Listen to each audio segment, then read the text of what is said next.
Vidyasagar science olympiad model question for layer 2 এর জন্য আমরা এই পর্বে জীবন বিজ্ঞানে যে 36 থেকে 50 নম্বর সেই জীবন বিজ্ঞানের প্রশ্ন আছে, সেই প্রশ্নের সমাধানগুলো করে নেব। 36 নম্বর দেখ বলছে পাখির লোহিত রক্তকণিকার মধ্যে খুব বেশি পরিমাণে হিমোগ্লোবিন আর এবং পেশি কোষের মধ্যে খুব বেশি সংখ্যায় মাইটোকন্ড্রিয়া রয়েছে।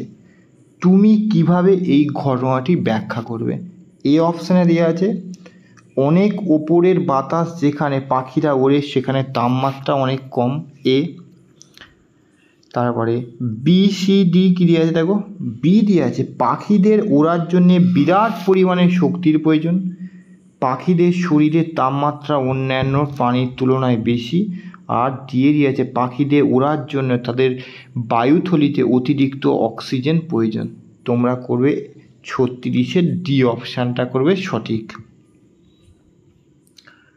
37 কোন বৈশিষ্ট্য দেখে তুমি বীজত্বকে উপস্থিত প্রস্তরকোষগুলোকে মৃত বলে চিনে নেবে? 4টে অপশান। কোষপ্রাচীর পাতলা, এদের দেখতে কাঠি বা সুতো বা দড়ির আঁশের মতো, প্রোটোপ্লাজম থাকে না, আর আকারে খুব ছোট। তোমরা করবে সি অপশানটা করবে সঠিক উত্তর। তারপরে 38 দেখো বলছে পিত্ত সংক্রান্ত নিচের কোন বিবৃতিটি ভুল? এটি চর্বি ইমালসিফিকেশনে সাহায্য করে, ঠিক। এটি চর্বিকে ভেঙে খুব ছোট মাইসেলে পরিণত করে, সত্য। পিত্ত লাইপেজকে নিষ্ক্রিয় করে, এইটা হচ্ছে তোমার ভুল। আর ডিউনি নামে নির্গত পিত্তে কোনো উৎসেচক থাকে না। তোমার তাহলে সি অপশানটা তোমার হচ্ছে এখানে সঠিক উত্তর, বিবৃতির ভুল। 38-এ তোমরা করবে সি। 39 উটের কুজে সঞ্চিত কোন উপাদানটি মরুভূমির পথে দীর্ঘ যাত্রায় উটকে সাহায্য করে? এইটা হবে ফ্যাট, উত্তর হবে সি অপশানটা করবে ফ্যাট। 40-এ বলেছে তোমার ক্লাসে এক বন্ধু কিছুদিন ধরে দুর্বলতায় ভুগছে, তার চামড়া ও নখ ফ্যাকাশে হয়ে যাচ্ছে, তার ডাক্তার দেখানোর কথা। এর মধ্যে তুমি তাকে উপকারের জন্য কি খেতে বলবে? পনির, ছানা, মাখন, ঘি, সবজি, ডাল আর ফল। আমি খেতে বলবো কি সবুজ শাক আর সবজি ডাল, এটা হচ্ছে সি অপশানটা।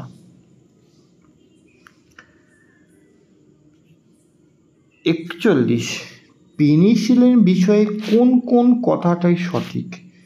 আলেকজান্ডার ফ্লেমিং এটি আবিষ্কার করেন, এটা তোমার সঠিক।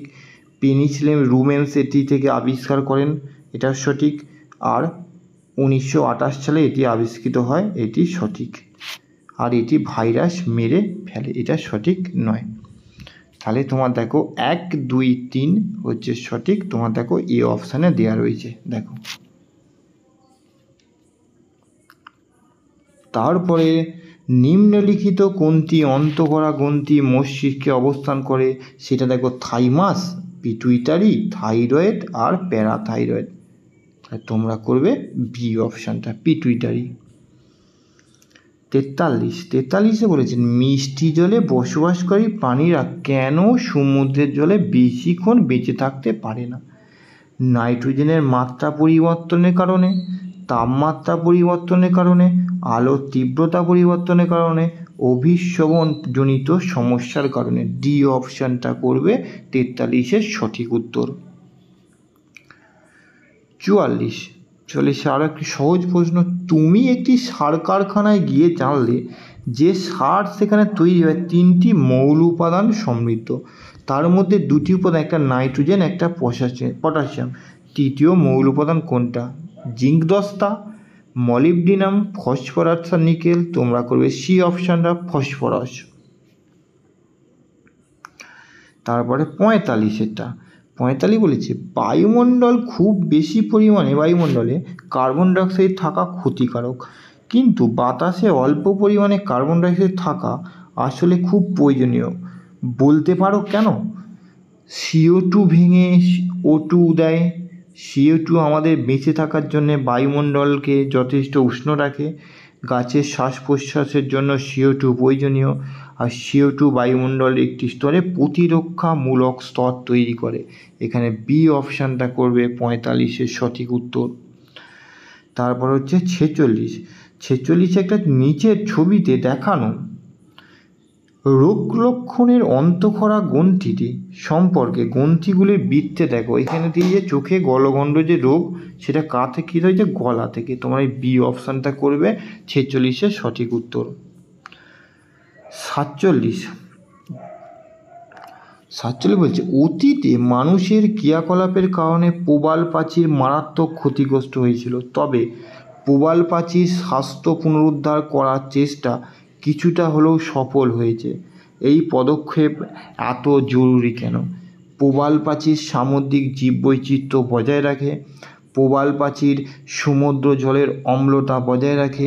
প্রবাল প্রাচীর সমুদ্রের জলের খনিজ সরবরাহ করে। আর প্রবাল প্রাচীর সমুদ্রের জলে ভাসমান বর্জ্য পরিষ্কার করে। তোমরা করবে 47-এর এ অপশানটা। 48 পেশিকলার আকৃতি তার কাজ করার জন্য কিভাবে উপযোগী বলে তুমি মনে করো?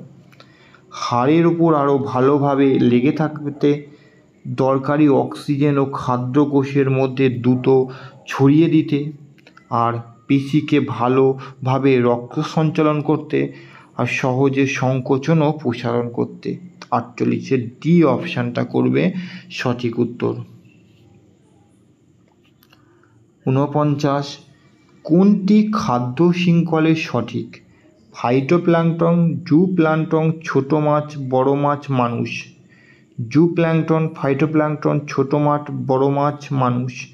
ফাইটোপ্ল্যাঙ্কটন, ছোট মাছ, বড় মাছ, জুপ্ল্যাঙ্কটন, মানুষ। জুপ্ল্যাঙ্কটন, ছোট মাছ, বড় মাছ, ফাইটোপ্ল্যাঙ্কটন, মানুষ। এখানে হচ্ছে 49-এর এ অপশানটাই হচ্ছে তোমার সঠিক উত্তর। 50-এরটা একসঙ্গে ধান ও মাছ চাষ করার নিচের কোন উক্তিটি সঠিক? ধান বিশেষ কিছু রাসায়নিক পদার্থ নির্গত করে যা মাছের বৃদ্ধিতে সাহায্য করে। ধানের রাইজোস্ফিয়ারে বিশেষ কিছু অণুজীবী থাকে যা মাছের খাদ্য হিসাবে কাজ করে। মাছের মলমূত্র ধান গাছের জৈব সার হিসাবে ব্যবহার করা হয়। আর মাছ জলের অম্লত্ব বাড়ায় যা ধান গাছের বৃদ্ধিতে সাহায্য করে। আমার এখানে মনে হচ্ছে 50-এর বি অপশানটা হবে এখানে সঠিক।